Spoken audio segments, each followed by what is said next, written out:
वर्ग 3 की भर्ती प्रक्रिया बहुत ही जल्द आपके बीच में आने वाली है। परीक्षा संभावित तिथि आपके सामने बहुत ही जल्द समय में आने वाली है।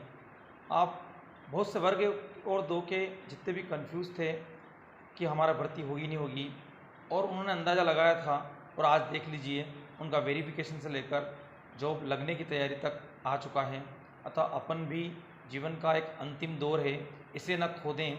इसलिए मैं आपको कुछ पढ़ने के तौर तरीके बताना चाहता हूँ, किस तरीके से अपने घर पे पढ़ाई करें और अपने इस वर्ग 3 की भर्ती में सिलेक्शन जरूर करवाएं।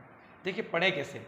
जैसे बाल विकास हो, हिंदी हो, चाहे गणित हो, कोई भी पाठ्यक्रम हो, सबसे पहले उस पाठ्यक्रम का सिलेबस निकालें, सिलेबस का टॉपिक उठाएं।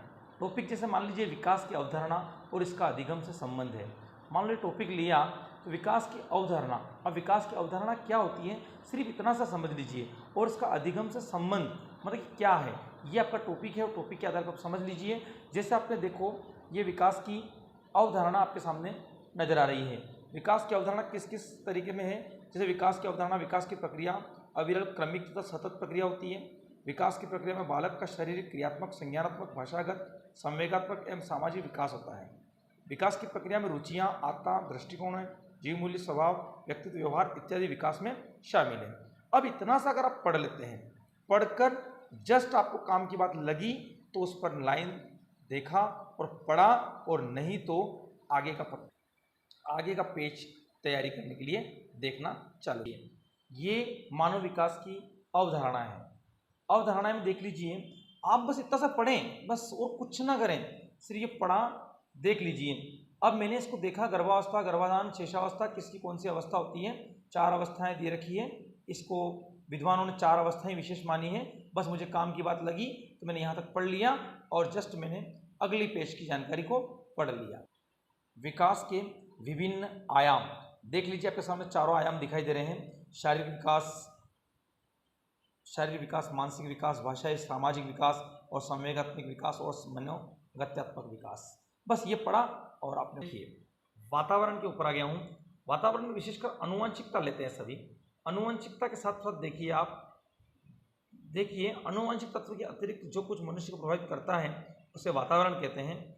जो हमारे चारों ओर, जैसे पृथ्वी, जल, आकाश, वनस्पति, मतलब जो काम की चीज लग रही है आपको उसे ही पढ़ना है, और अगले पेज पर जाकर वापस अध्ययन करना है।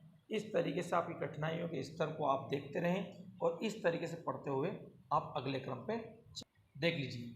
ये सामाजिकरण प्रक्रिया है। आप लोगों से टॉपिक के विषय को समझना है। सामाजिकरण प्रक्रिया मतलब सामाजिकरण प्रक्रिया में मुख्य कौन है, अतः आप पढ़ेंगे तो समझ में आएगा। यह एक ऐसा प्रक्रिया है जो नवजात शिशु को सामाजिक प्राणी बनाती है। इस प्रक्रिया के अभाव में व्यक्ति सामाजिक प्राणी नहीं बन पाता है। अब आपने ऐसा पढ़ लिया, सामाजिकरण समझ में आ गया, सामाजिकरण होता क्या है, और इस प्रकार से ऐसे पढ़ते पढ़ते एक बार आपको जो खास चीज़ें लगती है उसे नोट करना चाहिए। देख लीजिए इसके अंदर, जैसे मैंने सहानुभूति, सहकारिता, निर्देश, आत्मीकरण और अनुकरण, इन चीज़ों को मुझे अच्छा लगा तो मैंने इनको नोट कर लिया, और नोट करके मैं आगे पढ़ लिया। देख लीजिए, जैसे पियाजे, कोहलबर्ग एवं वेगस्टर के सिद्धांत, इसके मुख्य मुख्य सिद्धांत को आप समझ लीजिए। जैसे आपने पियाजे के सिद्धांत को समझ लिया, ये पियाजे के 4 सिद्धांत हैं। क्रमिक विकासक सिद्धांत, इंद्रजनित कामक से व्यवस्था, पूर्व सक्रियात्मक अवस्था, और मूर्त सक्रियात्मक अवस्था, और अमूर्त सक्रियात्मक अवस्था। अपने अपने पास सभी प्रकार के पास पुस्तकें हैं, अपनी पुस्तक के माध्यम से आपको पढ़ना है। पुस्तक आपको साथ साथ में सभी चीज़ें आपके अवेलेबल हैं। सिर्फ आप विशेष पॉइंट को नोट करें, समय को बचाएं, और एक दिन में आदत बनाएं। इस तरीके से पेज पलटाकर प्रश्न उत्तर को पढ़कर आगे बढ़ने की पूरी कोशिश करें।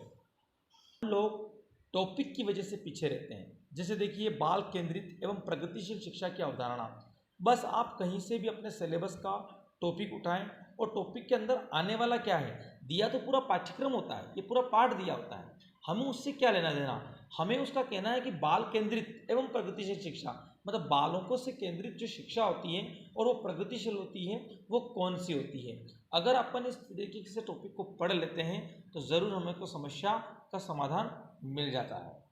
देखिए, बुद्धि निर्माण एवं बहुआयामी बुद्धि, अब मेरा सबसे बड़ी पॉइंट पर बात आती है, हमने बुद्धि निर्माण एवं बहुआयामी बुद्धि पाठ के शब्द को समझा है, सुना है, बस उसके अर्थ को समझा है कि बुद्धि निर्माण क्या होती है, बुद्धि का निर्माण कैसे होता है, और बहुआयामी बुद्धि मतलब आयाम, बुद्धि के आयाम कैसे होते हैं, बहुत होते हैं। जैसे उसके लिए भी एक सूत्र होता है जो आपको इस तरीके से दिया जाता है। अगर आप इस सूत्र को नोट कर लेते हैं तो निश्चित है कि आपको इस चीज़ के बारे में जानकारी मिलती है कि मानसिक आयु और बुद्धि लब्धि कैसे प्राप्त करते हैं। देखिए, ये बुद्धि के दे रखे हैं, पैटर्न दे रखे हैं। अतिश्रेष्ठ बुद्धि 130 होती है। इस तरीके से आप खास टॉपिक को नोट कर लेते हैं। हम लोग क्या आलस्य कर लेते हैं कि बुद्धि, अब बुद्धि को हम एक बार पढ़ लेते हैं तो हमको लगता है कि नहीं बुद्धि निर्माण का हमको आ चुका है। जी नहीं, आप जो चीज़ परीक्षा के लिए फिक्स होती है उसे पूरी पक्का 100% याद कर लें। जैसे आपको पता है कि इन बुद्धि लब्धियों के बारे में जरूर जानकारी ली जाती है, कौन सी बुद्धि का स्तर कितना नंबर का होता है, कैसा होता है, 120 से 129 क्या होता है, इस तरीके से आपसे जानकारी ली जाती है और आप इस तरीके से इनको पढ़ के रख सकते हैं और उसकी तैयारी कर सकते हैं।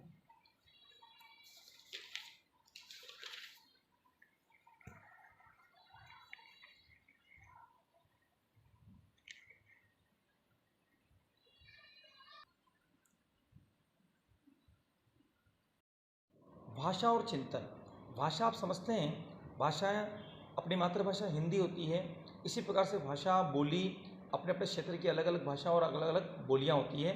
इसी प्रकार चिंतन मतलब व्यक्ति का चिंतन कई प्रकार के होते हैं। अगर ऐसा आप समझ लेते हैं, इन शब्दों के बारे में अगर समझ लेते हैं और वहाँ आने वाले प्रश्न का उत्तर देने के लिए आप सक्षम होते हैं, तो इसलिए आपको इन वीडियो पर विशेषकर ध्यान देना है और शब्दों के जाने में जानकारी लेना है। जैसे देख लीजिए, ये लिखा है भाषा विकास की अवस्थाएं।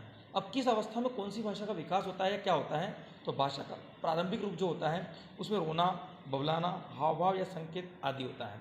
अब देखो, भाषा जैसे वास्तविक भाषा की अभिव्यक्ति, आंकलन या बोध शक्ति, शब्द भंडारण या वाक्य निर्माण, शुद्ध उच्चारण आदि।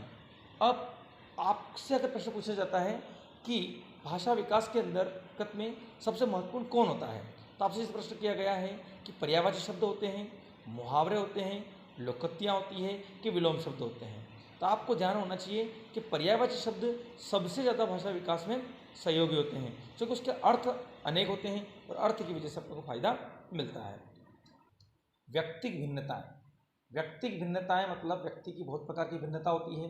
कैसे होती है ये अगर आप व्यक्तिक विभिन्नताएं समझ लेते हैं कि कोई व्यक्ति व्यापारी होता है, कोई व्यक्ति शिक्षित होता है, कोई व्यक्ति मजदूरी में अच्छा पारंगत होता है, सभी प्रकार की, इसलिए इसको व्यक्तिक भिन्नताएं कहती हैं। व्यक्तिक भिन्नताएं होती हैं, तो इसलिए आप शब्द के टॉपिक को क्लियर करें, टॉपिक क्लियर करके फिर आगे बढ़ें। इस प्रकार से अभ्यास में अगर प्रश्नोत्तर दे रखे हैं तो आप ये ना देखें, आप उनके उत्तर को सीधा निशान लगा लें। आप जितनी बार देखेंगे उतनी बार अगर आप उत्तर को देखेंगे तो गलत है। आप उतनी बार देखने की बजाय सीधा निशान लगाएं। 4 विकल्प पर आप मंथन करते हैं, चारों विकल्प के उत्तर पढ़ते हैं, समय नष्ट होता है।